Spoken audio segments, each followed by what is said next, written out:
through. I'm sorry for getting this video out late, but I wanted to wait as long as possible so we could have all the information, know what to do with guys like T. Higgins, and honestly, kind of happy we waited because obviously we have some JT news to talk about. But before we get into anything, make sure you go down there, drop a like on this live stream. Subscribe to the channel as well. Make sure you hit the bell next to the subscribe button because I'm going to go through. I'm going to make sure that I wake up earlier than anybody else tomorrow and as well stay up later than anybody else tonight answering all your fantasy football questions. So make sure you come out to a live stream. Last but not least, as I set up this live stream here, if you want to check out Underdog Fantasy, of course, Underdog has a ton of cool player props, way more than just this. You can find the link to Underdog Fantasy in the description of this video or in the comment section. And when you sign up for Underdog and use promo code FLOCK, they're going to match your first deposit dollar for dollar up to $100. So you go deposit $10. Automatically have $20 in your account, available in damn near every single state, and you can get into some drafts with us on the live stream on Underdog. FYI, my favorite prop this week, the Eno Benjamin, under 92.5 total yards. We'll talk about James Conner, we'll talk about Darrell Williams later on in this vid, but that should be it. Let's go through, let's dive into the main guy here. Obviously, Jonathan Taylor looks like he is going to be out this week against Jacksonville. I thought that JT was trending towards playing. I mean, this is a running back that have been getting in limited practices. If anything, maybe it's a good thing that he is sitting out. Maybe we want him to just be sure that he is 100%. Remember, Jonathan Taylor doesn't have a bye week until I believe week 11. Like, it's not like a DeAndre Swift type situation where, oh, he's going to get a week soon where he can go through, fully recover, make sure that he's not injured.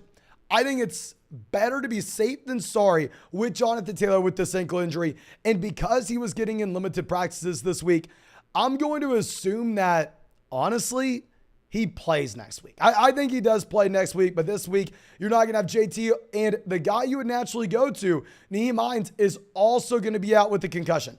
So I know a lot of people are going to run and go, okay, well, let's play Deion Jackson. Let's play Philip Lindsay, yada, yada, yada. Y'all know I've been an Indianapolis Colts hater. I've been a Matt Ryan hater this entire offseason. People hated us for talking about Michael Pittman being overrated because this offense wasn't going to be as good as they were expecting. I'm going to stand by that. I still think this Indianapolis Colts offense isn't as good as people thought it was going to be coming into the year. So if you have Philip Lindsay and Deion Jackson splitting this backfield, don't really want to start either guy, if I'm going to be honest with you. Now our next player, Keenan Allen. Are you freaking kidding me? Are you kidding me? Keenan Allen, every single week, we get to go, okay, well, maybe he plays this week. He was limited the week before. He's limited at practice. Now, put the man on the IR if you're never going to play him. I mean, it's frustrating. Keenan Allen being out yet again is going to make it where Mike Williams is a must-start guy. And going over to another must-start player, I mean, probably my biggest whiff this season, by far and away. I mean, I'm trying to think of stuff we got wrong. I mean, there's a whole lot of it, but I think the biggest thing we got wrong this year was this guy right here. He will be playing this week, and what will I be doing in all the leagues that I have Kyle Pitts in? I'm going to be getting out this little nifty phone. I'm going to be going, hitting Kyle Pitts' name, and moving him into my starting lineup. I know he's been horrendous. I know he's coming off a hamstring. If Kyle Pitts is active, I know people are going to call me. Maybe you can call me an idiot. Maybe I am an idiot. I probably am. I don't know. I am starting Kyle Pitts. Small sample, he's been very disappointing this season. Matt Ryan has been hot garbage. Kyle Pitts hasn't been much better, but I don't know. And I meant Marcus Mariota. I apologize. This is a live stream. You're going to see some mess ups here.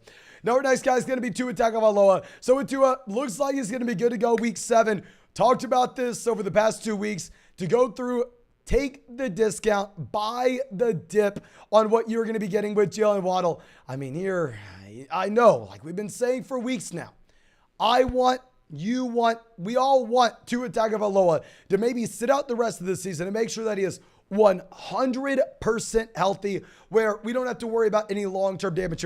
That's all what we want. We all want Tua to sit out. We all want Tua to be 100% safe. But as we've always said, it's the NFL. That's not what the NFL does. He was back at practice this week. Looks like you have one more down week with Jalen Waddle, but then wheels up starting week 7. Now going over to our next guy here. We are going to have Dak Prescott. Dak's questionable for this game. Don't plan on playing Dak Prescott. He's going to say it's going to be Cooper Rush against Philadelphia. But I just want to bring light to this, say very similar to Tua Tagovailoa. Looks like his return maybe right around the corner. Maybe we're getting week 7 Dak Prescott. And then in this same offense, CeeDee Lamb, still questionable. I know maybe this is going to scare some people because they play on Sunday night against the Philadelphia Eagles. Plan on starting CeeDee Lamb. Do not get worried. Plan on starting CeeDee Lamb. Next guy, very similar to Dak, very similar to Tua. Mac Jones has been practicing. Mac Jones looks like he's probably going to miss this game, but hell, just the fact that he has that practice does make me want to get excited that we could have Mac Jones back a week from now. Now, when it comes to Jakobi Meyers, I know everybody wants to start Meyers. I mean, hell, he's been great. He's been commanding consistent targets. And I mean, Bailey Zappi for a third string starting quarterback looks pretty damn good. But please don't think you can start Jakobi Meyers unless you have Mac Jones starting in New England. Now, real quick, we are 1 like away from hitting 100 likes on this live stream. If you have not done so yet, please go down there and drop a like. Now, Christian, not going to be playing against the Jets. With Christian Watson, you were never starting him anyway. I just want to bring this up saying, okay, if you wanted to go Romeo Doubs, if you wanted to go Allen Lazard, we can maybe use this as a tiebreaker if you were sitting there going, oh my gosh, do I go Gallup? Do I go Dobbs? Do I go Gallup? Or do I go Lazard? Take the Green Bay Packer. I think this can be a good tiebreaker. Next guy, Chris Olave. Chris Olave looks like he's going to play him. I'm kind of rolling my eyes here. Very similar to Keenan Allen. We got reports saying, okay, well, Michael Thomas will play next week. I mean, that's what we had last week. Last weekend, they were like, yeah, Michael Thomas not going to play week 5, but Shefty told us, don't you worry, Michael Thomas will be good to go week 6. Then Michael Thomas proceeds to not practice at all, gets ruled out on Friday, and it looks like Jarvis isn't practicing either, so it looks like you're going to have no Jarvis, no Michael Thomas, and I'm expecting Olave to play. Of course, you rank Olave, you project Olave as a top 10 wide receiver this week. Olave, a must-start guy, and honestly, because you have no Michael Thomas, because you have no Jarvis Landry, we may get a decent amount of Taysom Hill in this game yet again, like we had a week ago. So I think Taysom Hill is going to be a must-start guy. Now, Damien Harris, technically questionable this week. Damien Harris is not playing. Fire up Ramondre Stevenson. But for our rest of season rankings, to look at the fact that Damien Harris is someone that is questionable this week. He's been practicing this week. Like the report says, you never really know with Bill Belichick, but maybe it wouldn't be too shocking if Damien Harris is back in week 8. So honestly, if I'm revisiting those rest of season rankings that we had with Ramondre Stevenson, while I do think Ramondre Stevenson is a locked and loaded low-end running back 1 this week, high-end running back 2, we probably need to drop him from like running back 16 in our rest of season rankings down to about running back 18. But now going over to our next guy, we got Julio Jones, doubtful against Pittsburgh, not going to play. And Chris Godwin, not even on the injury report. So Chris Godwin did scare me a bit whenever we saw that there was something going on with Chris Godwin's hip. I was like, okay, I thought we were over everything here with Godwin, but no, it sounds like you should be 100% good to go. Sounds like you can fire up Godwin, fire up Evans, play him in every single league. Now our next guy that we don't know what to do with, T freaking Higgins. I mean, let me pull up the exact time that this game is going to be played here. I will say if T Higgins is active, I play T Higgins. Now, of course, I'm saying this and I am the same person who told you to play T Higgins a week ago. So you should probably not trust me on this one if we're going to be honest with each other. But still, I think if we look at T Higgins, if we look at what he's done last year, what he's done every single season, he's been healthy dating back to Clemson. He is a dominant player. He is someone that we need to go through. We need to start while active. If Higgins is out, however, I think you can fire up Tyler Boyd, but he should be playing at 1 p.m. Eastern tomorrow. So you're going to know with T Higgins very early on.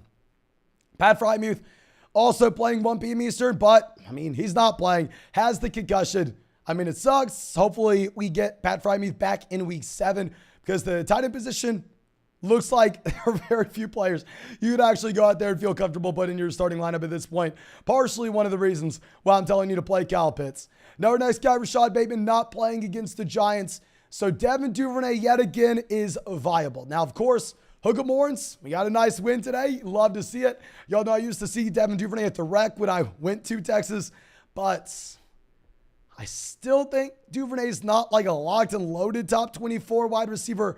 They kind of, and I repeat, kind of used him as a poor man's Deebo Samuel a week ago. I think you could play Devin Duvernay with no Bateman in this offense. Going over to our next guy, Dare Williams not playing, of course. James Conner not playing, of course. And looking back at that line of Eno Benjamin at 92.5 total yards. Like I said, I think Eno Benjamin here is someone that you should be very excited to put into your fantasy football lineup. Now, of course, on Underdog, when they have him for more yards than guys like Jamar Chase, I may take the under. But when it comes specifically to you actually submitting your starting lineup, when we have no Connor, when we have no Darrell Williams, Eno Benjamin looks like a must-start guy. Now, Tyler Higbee, technically questionable. Sounds like Higbee is going to be playing. Don't you worry about it. And if we are looking at the running back position in this offense, Cam Akers, I don't know what's going on. Okay, I think that we can safely say you start Darrell Henderson this week. We know for a damn fact Cam Akers is not playing in Los Angeles. And the way that this report reads, I mean, McVay says the team is working through the situation, and he just declined to say whether he believes Akers will be a part of the team in the future. Like, that is very scary. I think that you obviously have a lot of people full-blown panicking, saying that you're going to get Cam Akers traded, that Darrell Henderson is a must-start guy rest of season. Maybe because I'm an idiot, I am not comfortable saying what's going on in Los Angeles right now. I don't know. I'd say this week, you do have to go through, and in my opinion, you have to start Darrell Henderson. Now, our next report going over to New York, Wan'Dale out, Galladay out, Tony out. So I know a lot of people are going to want to go through and play Darius Slayton because Slayton's the last guy left over. There's nobody in this New York Giants receiver room that has an ounce of talent. I mean, Sterling Shepard obviously out. So New York has legitimately absolutely nothing. And what I want everybody to do, please, for the sake of so many of my best ball teams, I need you to get out your phone, go to twitter.com, pull up Will Fuller, and go, hey, man, we need you with the Giants. I mean, imagine Will Fuller coming over to New York, Odell Beckham Jr. coming over to New York to save this team. I honestly don't even know if I'd start Darius Slayton. Ho tells us that Wan'Dale is playing. I mean, going back to this, I guess actually, no, never mind. I'm an idiot. Wan'Dale Robinson's playing. Make sure that you pick up Wan'Dale Robinson. Thank you for correcting me on that, my friend.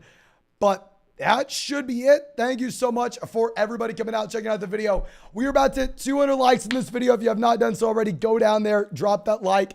I'll be live late tonight. I have a wedding that I need to go to. I'm going to leave the wedding a little bit early to make sure that we can come and get a live Q&A going tonight, because we told you we would not take a single day off till the rest of the season. So make sure you subscribe to the channel. Make sure you hit the bell next to the subscribe button. And also, if you want to check out any of these cool player props, you can find the link in the comment section. Find it in the description of the video. When you sign up for Underdog Fantasy, use promo code FLOCK. They're going to match your first deposit dollar for dollar to $100. Go deposit $10 with the link in the comment section. Have $20 in your account immediately. Get into some fun drafts with us. Available in pretty much every single state.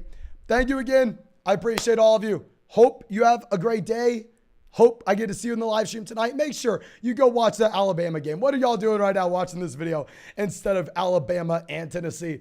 Thank you again. Hope you all have a great day, and hope we get to see you in the live stream tonight.